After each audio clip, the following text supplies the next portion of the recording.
लेकर के आए हैं। कल राहुल गांधी जी से मुलाकात हुई, जिलाध्यक्षों की घोषणा भी हुई है। क्या आला कमान ने बोला है, टास्क क्या दिया है राजस्थान के? देखिए, हमारे 26 तारीख को एआईसीसी में जनरल सेक्रेटरी ऑर्गेनाइजेशन वेणुगोपाल जी ने जिन 6 स्टेट में संगठन सर्जन के तहत जिलाध्यक्ष बने हैं, वहाँ संगठनात्मक स्थिति के ऊपर चर्चा करने के लिए बैठक बुलाई थी।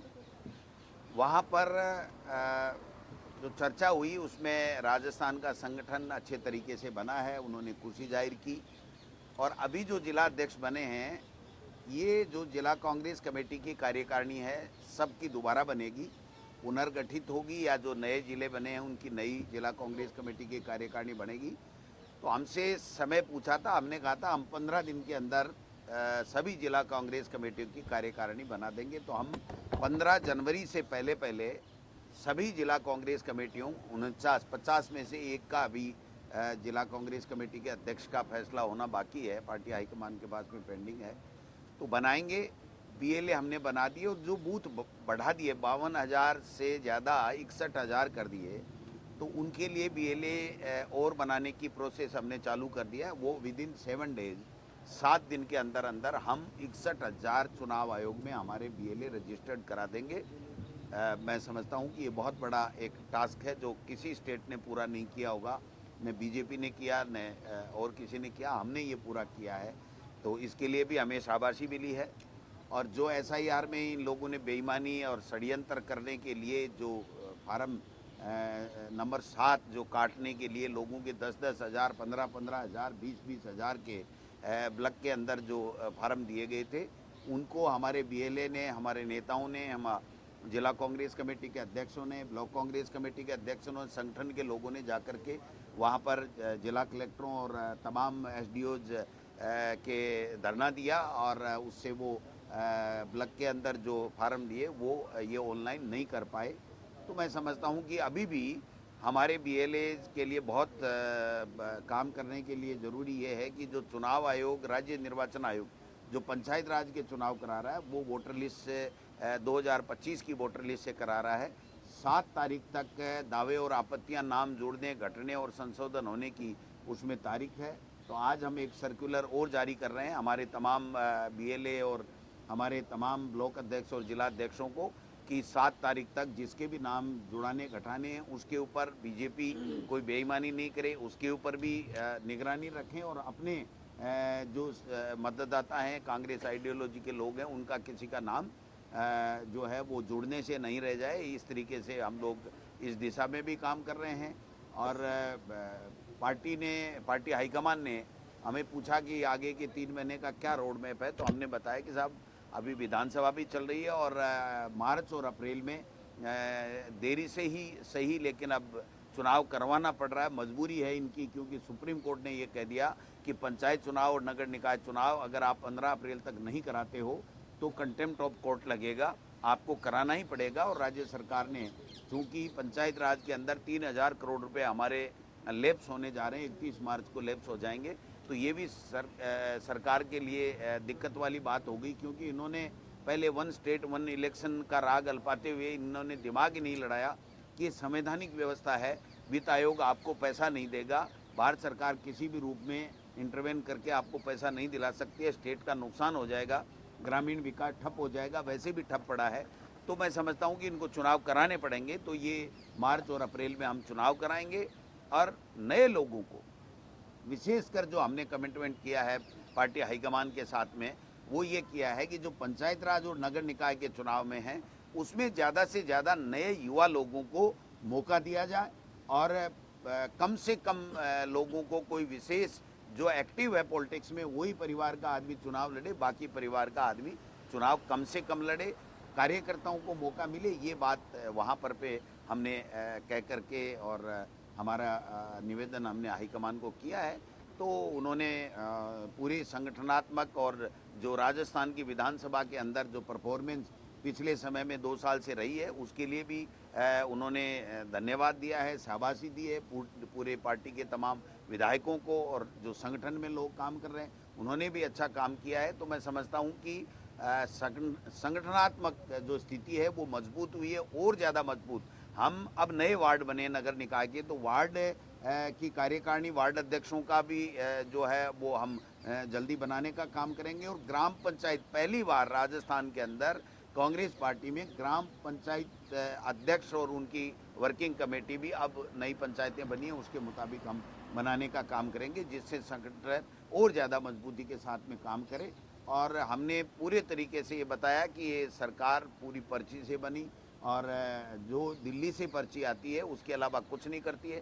भ्रष्टाचार है, कोई किसी की सुनने वाला नहीं है, जनप्रतिनिधियों की चलती नहीं है, ब्यूरोक्रेसी पूरी की पूरी कैप्चर उस सरकार को कर लिया और भ्रष्टाचार में लिप्त हो गए हैं। तो ऐसे में हम इनको, जनता की समस्याएं हैं उनको कैसे समस्याओं का समाधान हो, इस दिशा में हम सरकार के ऊपर दबाव राजस्थान की विधानसभा में और विधानसभा के बाहर भी बनाने का काम करेंगे। कल विधानसभा में बीजेपी के विधायक बाल ने मस्जिदों से होने वाली अजान का मुद्दा उठाया, कहा इससे लोगों को दिक्कत होती है।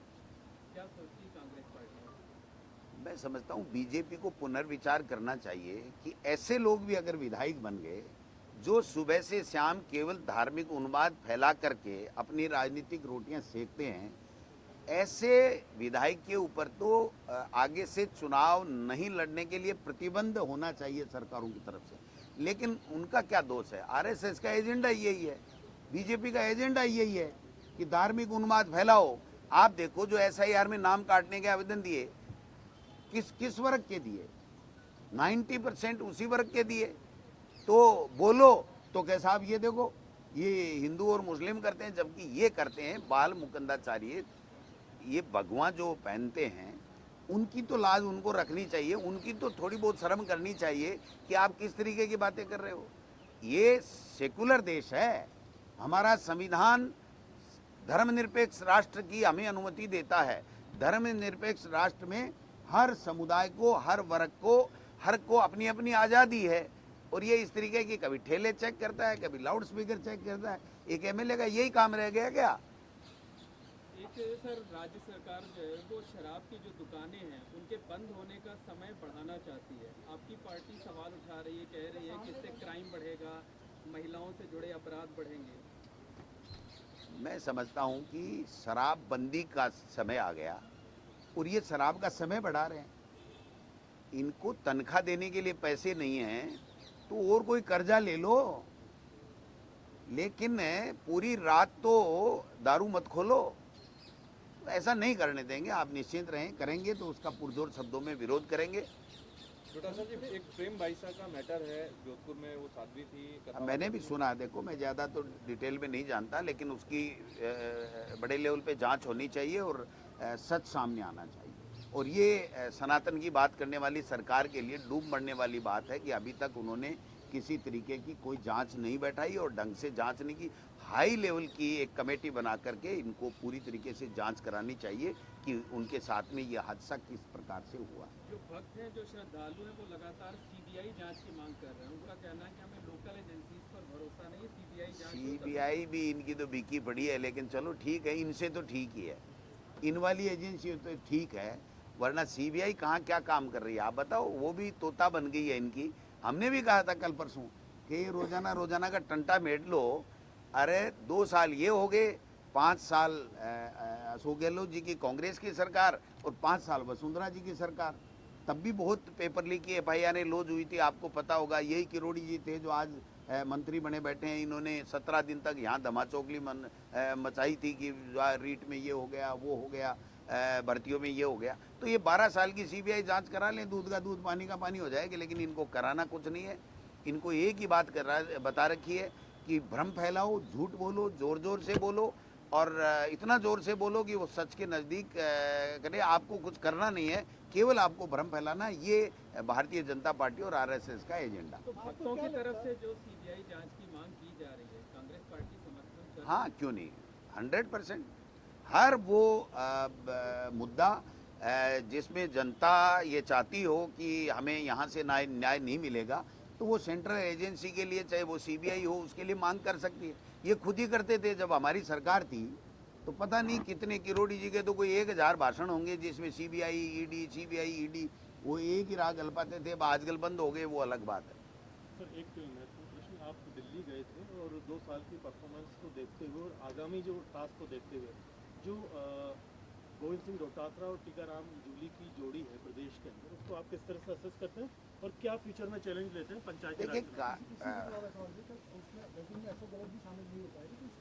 देखिए अशोक गहलोत जी वांछित थे उस मीटिंग में, वो अस्वस्थ हैं, बॉम्बे हैं, डॉक्टर की सलाह पे वो वहाँ पर इलाज ले रहे हैं।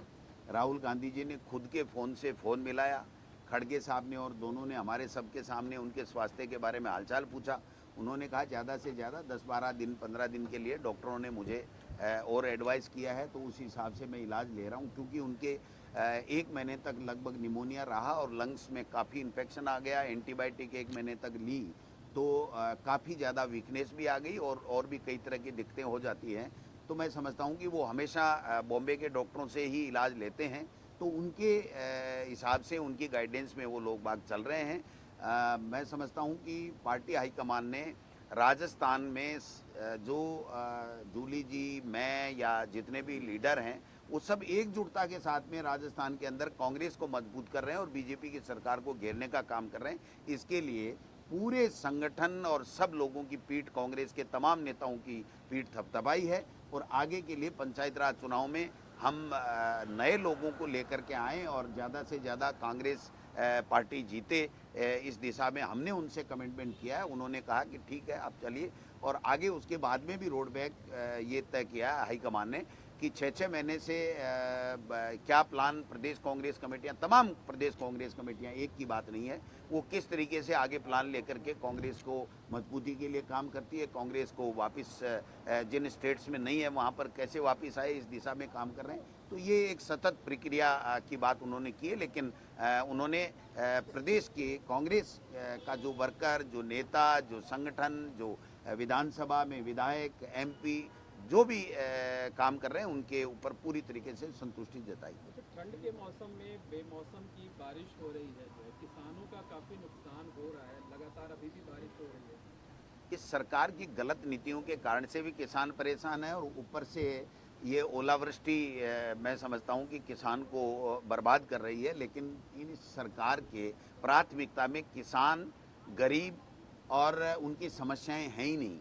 इनके तो केवल और केवल झूठ बोलो, हिंदू मुस्लिम करो और षड्यंत्र रचो, वोट काटो, लोकतंत्र की हत्या करो, एजेंसियों का दुरुपयोग करो और जनता की समस्याएं जाए भाड़ में।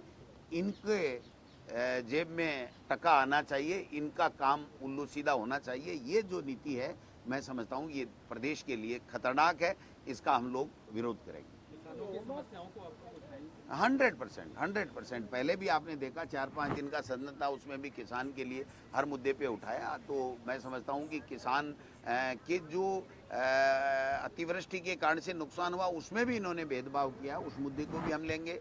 अभी ओलावृष्टि हुई है, इस मुद्दे को भी हम लेंगे। किसान का जो फसल बीमा में जो मुआवजा नहीं मिल रहा है, उसके साथ ठगी हो रही है, उस मुद्दे को भी लेंगे। किसान के साथ हर तरीके से सौताला व्यवहार हो रहा है, गरीब को और ज़्यादा गरीब बनाया जा रहा है, और ज़्यादा परेशान किया जा रहा है। उन सब मुद्दों को लेकर के हम राजस्थान की विधानसभा में इस सरकार से जवाब मांगेंगे। नहीं देंगे तो इनके नाक में नकेल डाल करके दिलवाएंगे जवाब। ठीक है, थैंक यू। Thank you.